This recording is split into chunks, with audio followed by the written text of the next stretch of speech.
बिस्मिल्लाहिर्रहमानिर्रहीम। अस्सलाम वालेकुम। मैं मुदस्सिर शाही एडवोकेट और आप देख रहे हैं लीगल इश्यूज़।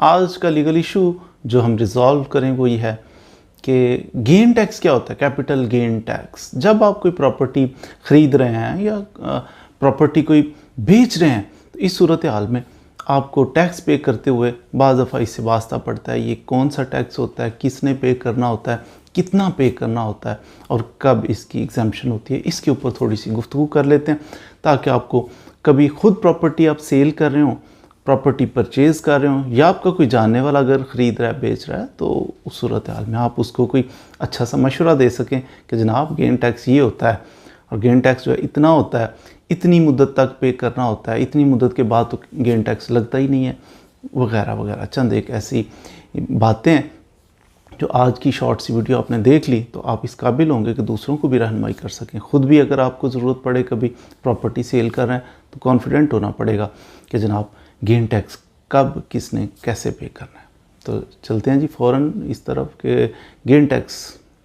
प्रॉपर्टी जब सेल करते हैं ना, रजिस्ट्री करवाते हैं, तो उसमें मुख्तलिफ़ किस्मों के टैक्स हैं। इसके ऊपर बड़ी तफसीली हम वीडियो एक बना चुके हैं कि जनाब रजिस्ट्री करवाने का क्या तरीका है, उस पर कितने कितने टैक्सेस पे। पहली बात ये कि कभी भी ये फिक्स नहीं होता कि टैक्स जो है फ़लाँ टैक्स इतना है, फ़लाँ ना, ये बदलता रहता है वक्त के साथ साथ। थोड़ा थोड़ा उसमें बेसिक एक चीज़ रहती है, टैक्स फ़लाँ टैक्स पे करना है, लेकिन बाज़ दफ़ा कहते हैं ये फ़लाँ टैक्स जो आपने 3% पे करना है। कभी वो कह रहे हैं, कोई नोटिफिकेशन आ जाता है कि आज से 4% कर देते हैं। कभी रिलैक्सेशन भी, पिछले दिनों आपने सुना होगा कि पंजाब में परवेज़ इलाही साहब ने वो 1% स्टाम्प ड्यूटी कम कर दी है, तो वो लोग बड़े खुश हुए थे उस पर। बायर, सेलर, ये लोग जो प्रॉपर्टी का काम करते हैं ना, बड़ा कंसर्न होता है इन चीज़ों से कि उनका कारोबार है, रोज़ाना की बेसिस ले रहे हैं, दे रहे हैं प्रॉपर्टीज़, तो उनके लिए 1% बड़ी बात होती है। तो जब आप रजिस्ट्री करवा रहे हैं, कुछ चीज़ बेच रहे हैं, ख़रीद रहे हैं, तो उसमें मुख्तलिफ़ किस्मों के जो टैक्स होते हैं, उसमें एक टैक्स होता है gain tax, capital gain tax.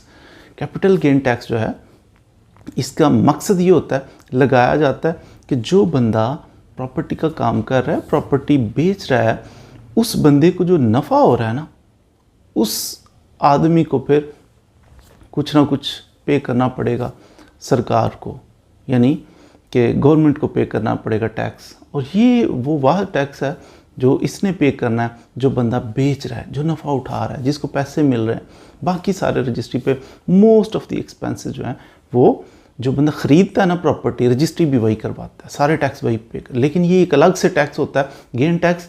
ये जब रजिस्ट्री हो रही होती है, ये पे करना होता है जो बंदा बेचने वाला है, सेलर है, उसने पे करना होता है ये। इसमें बाज़ दफ़ा कि लोग क्लेवर होते हैं, कुछ क्लेवर होने की वजह से क्या करते हैं कि वो गोलमोल सी बात या एग्रीमेंट के अंदर लिखते हैं कि सारे अखराजात जो हैं, सारे टैक्स जो हैं, वो रजिस्ट्री पे जितने भी खर्चा आएगा वो यही पे करेगा जो ख़रीद रहा है। तो यूँ गोल सी बात चक्कर दे जाते हैं। फिर बाद में कहते देखें जी हमारा पैसे सारे वसूल कर लिए, अब वो कहते हैं देखिए लिखा हुआ है कि सारे टैक्स आपने पे करना है। अब सारे में तो गेन टैक्स भी आता है, हालांकि गेन टैक्स हमेशा बेचने वाला पे करता है। तो बहरहाल यूँ चक्कर दे के अगले बंदे को बाज़ दफ़ा क्लियर कट भी बाद लोग बात करते हैं, नहीं जी वो गेन टैक्स जो है ना वो आपने, लेकिन है गलत बात। बहरहाल क्यों, यानी रिक्वेस्ट भी क्यों बंदा करे कि गेन टैक्स आपने, क्यों भाई? गेन टैक्स इसका मतलब ही ये है कि जो गेन कर रहा है, जिसको अर्निंग बेनिफिट हो रहा है, नफ़ा उठा रहा है जो इस प्रॉपर्टी से, गेन टैक्स वो गेन कर रहा है, कुछ इतने की खरीदी थी, इतने की बेच रहा है, तो गेन टैक्स इसने पे करना। बहरहाल फिर भी लोग करते हैं जी सिफारिश करके, तरला करके कि जी गेन टैक्स भी आपने पे करना है। चलो बहरहाल आप पे करें या दूसरा पे करे, करना तो है ना। तो कितना आजकल चल रहा है gain tax? Capital gain tax चल रहा है, फाइलर के लिए अलग है, नॉन फाइलर के लिए अलग है। पहले हम बात करें नॉन फाइलर के लिए। 4% बंदा कोई प्रॉपर्टी उसके नाम पे है, वो बेच रहा है, जब वो बेचेगा तो उसको चाहिए कि 4%, मिसाल के तौर पे 1 करोड़ रुपया अगर है प्रॉपर्टी की वैल्यू, तो इसको चाहिए कि 4 लाख रुपया ये कैपिटल गेन टैक्स चुप करके सरकार के खाते में जमा करवा दे। फिर रजिस्ट्री होगी, फिर ये जो इनका एग्रीमेंट टू सेल है, रजिस्टर्ड सेल डीड बन जाएगी। तो ये 4% इसको, 1 करोड़ की प्रॉपर्टी है तो 4 लाख रुपया कैपिटल गेन टैक्स पे करना पड़ता है बेचने वाले को। ख़रीदने वाले को तो अलग ढेर सारे टैक्सेस है ना। जो बंदा नॉन फाइलर है वो भी पे करता है। वो कितना पे करता है? वो 2%। कितनी बड़ी रिलैक्सेशन है कि 4 लाख रुपया इसने पे करना था। अगर ये फाइलर है, इनकम टैक्स एनटीएन इसका बना हुआ है, इनकम टैक्स गोशवारे जमा करवाता है, रिटर्न जमा करवाता है, तो फिर इस बंदे को 4% नहीं बल्कि 2% जमा करवाना पड़ेगा। बिग अमाउंट कि जहाँ 4 लाख जमा करवाना था अब 2 लाख जमा करवाएगा। ये है फ़ायदा फाइलर बनने का। मोस्टली होता भी ये, ज़रा तवज्जो से मेरी बात सुननी है, होता ये जब आप ख़रीद रहे हैं, बेच रहे हैं ना प्रॉपर्टी, तो वकील साहब, चलो वकील नहीं कहते, कोई आदमी जिसके ज़रिए से आप करवा रहे होते हैं रजिस्ट्री, तो वो क्या कहता है, जाओ जी वो एक लिखवा के लाओ, कितना खर्चा है। जाते हैं वो कहता है ये इतना खर्चा, गेन टैक्स इतना, फलाना टैक्स फलाना, इतनी सी लिस्ट, आपका जी 6 लाख रुपया बनता है, आपका जी 15 लाख रुपया बनता है। बंदा देखता, बंदा जाके ये सारे खर्चे जो रजिस्ट्री पे आने, इसको वेरीफाई भी करना चाहे ना, जाके जहाँ से मर्ज़ी कर ले, तो बंदा देखने वाला कहेगा हाँ बिल्कुल ऐसा ही है, आपका तो 10 लाख ही लगना है, आपको तो 12 लाख ही लगना है, ऐसा ही होगा। होता क्या है, आपको दिखा दिया। उसके बाद ये जो चक्कर है ना फाइलर नॉन फाइलर वाला, आप नॉन फाइलर हैं, आपको पता ही नहीं एनटीएन क्या होता है, क्या करेंगे, चुपके से वो जिसके ज़रिए से आप रजिस्ट्री करवा रहे हैं, चुपके से जाके आपको आईडी कार्ड देना, ज़रा आईडी कार्ड लेके तो तैयार करके आपका एनटीएन भी बन जाएगा, आपको 5,000 रुपया लगेगा, तो आपको फाइलर भी बना दिया गया होगा, आपको पता भी नहीं। फिर जाके रजिस्ट्री करवाते हुए जब वो जमा करवा रहे होते हैं, तो जहाँ 4 लाख रुपया जमा करवाना, वहाँ 2 लाख चुपके से जमा करवा भी, ये सारी फीसें जी, वो आपको बताया था ना इतनी फीसें हैं, आपने वेरीफाई भी कर लिया था इतनी फीस, अब देखें जमा हो गई हैं फीसें, चलो रजिस्ट्री, चलो अंगूठे लगाओ, साइन कराओ, ये लो, वो बीच में पता नहीं 2-4 लाख रुपए यूं ही गायब हो गया होगा, पता भी नहीं चलता।